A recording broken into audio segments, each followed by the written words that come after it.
Namaste. Namaste. To bow. To nama. To bow. Stay to you. I bow to you. So many people have different interpretations of this word namaste, but it really means bowing to you.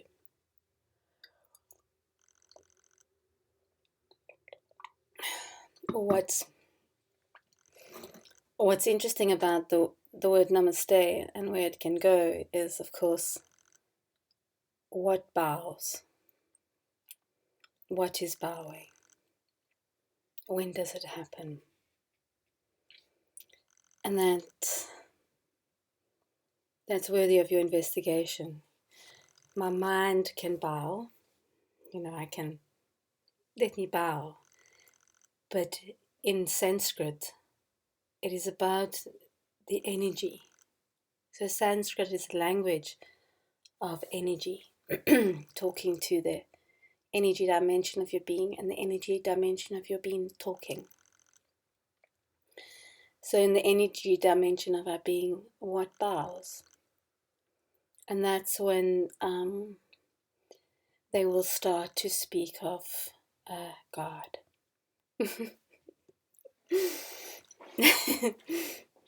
mm. Mm.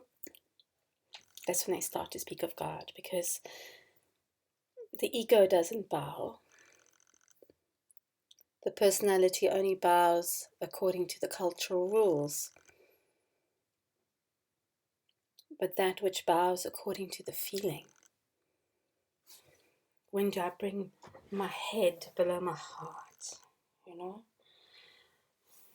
When do I bow? That's a different dimension of your being. So we can say only God bows. Or if we want to give God a name, we can say only the heart bows. One name. God can have many names.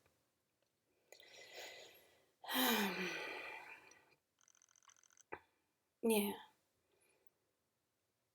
So I've been thinking about coming online every day for a while as a practice of sharing something truthfully with you about myself and my life. Yeah.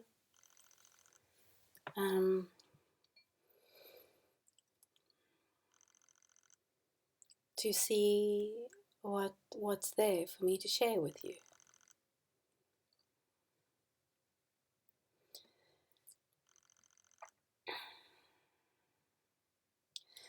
It's quite difficult, hey, to do that. What do you think? To come on and share something truthful about the self. It's quite something. Like, do I share something magnificent with you about my soul? Do I share a challenge I'm having or a frustration I'm having with you?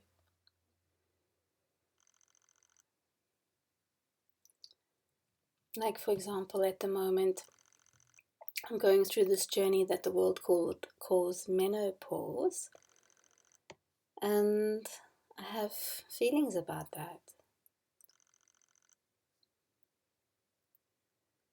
There's certain changes that start to happen now that I can see, that I know, where I feel very strongly that nothing can stop. There's certain things you can stop or work with or support. There's some things that's like when you go from a child like 5 years old to teenager, you don't look the same, do you? Like, you might have something of how the child looked, or a baby doesn't look like a 10-year-old. Can you do anything to change that? Can you do anything to make a 10-year-old still look like a baby for real? You can't. We can't. It's like, can you make a sap like an oak tree look like a baby sapling tree? So there's certain things that are beyond green drinks or healthy food or exercise even. And these things all are good and healthy, and I do what I can with them. But there's sometimes a change that starts to happen in the self that there's nothing you can do about. And when we go from baby to 10-year-old, we're like okay with that, you know. But when you go to kind of like an estrogen rich, sexy, yeah, like courageous woman, to turning into like, and you can start to see the old lady coming. I know there's a few people that might fall in love with that, and braver woman than me, I think, would. Oh, I'm finding it really difficult when I see her in certain postures.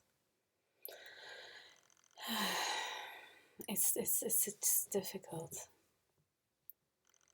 It's not for me it's not so easy.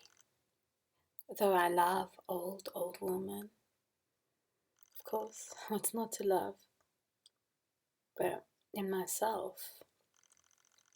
And then you feel certain things, like sometimes you feel a bit weaker, or the flesh feels more fragile than before. Or no matter what you do, you can't get better over something, or, like things start to happen. And other people give you advice who are like 15 years younger than you. You're like, yeah, no, you must know what I'm going through. I mean, I love all advice. It's beautiful, but sometimes you just know that they don't know, really.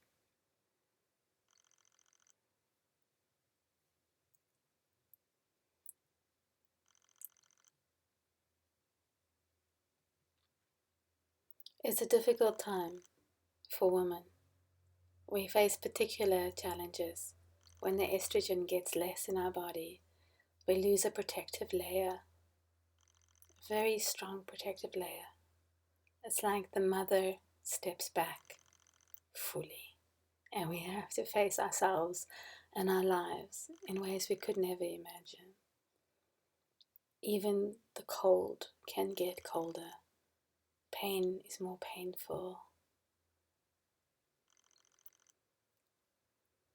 Pleasure can get less.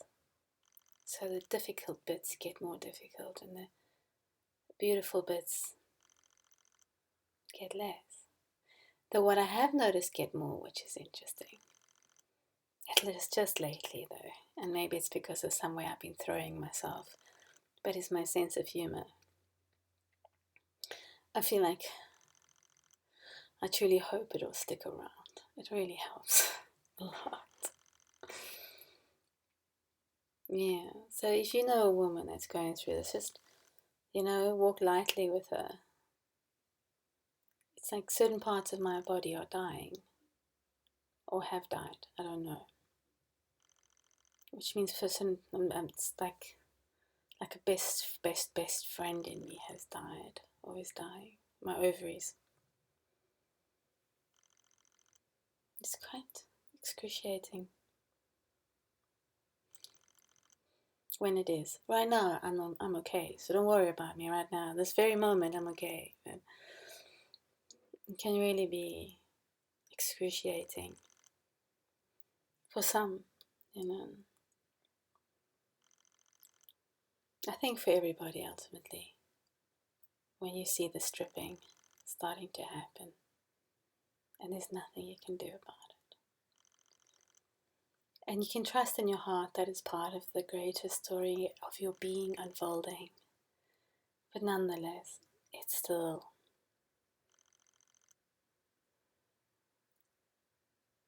can still be devastating. So yeah, I mean, I'm going to tell you lighter stories as well, I hope. Not just my biggest dramas. But, I feel like trying to be honest, like, in a new way. See what happens. I mean, an experiment. come along. I mean, I might, it might only be now, tonight, but maybe there is more to come. Let's see. Oh yes, and you know, it's a really good idea to like the video because then other people will find it, I think. I don't really understand the algorithms so much. And to subscribe, because when I get a certain number of subscribers, I can do live videos, and that's exciting. And then if I get a certain number of hours, I have to get 4,000 in a year. I think I've only got, since they started counting, I've got like, just going to tell you, like 100 hours. It's terrible.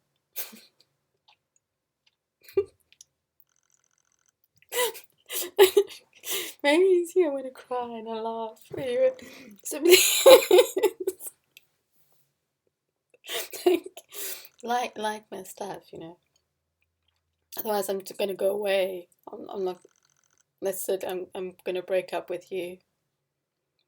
That's me. I'm done. No more. No more stories for you. Yeah, and I'm serious. I'm gonna break. If you don't like my videos, I'm breaking up with you. That's it. It's the end.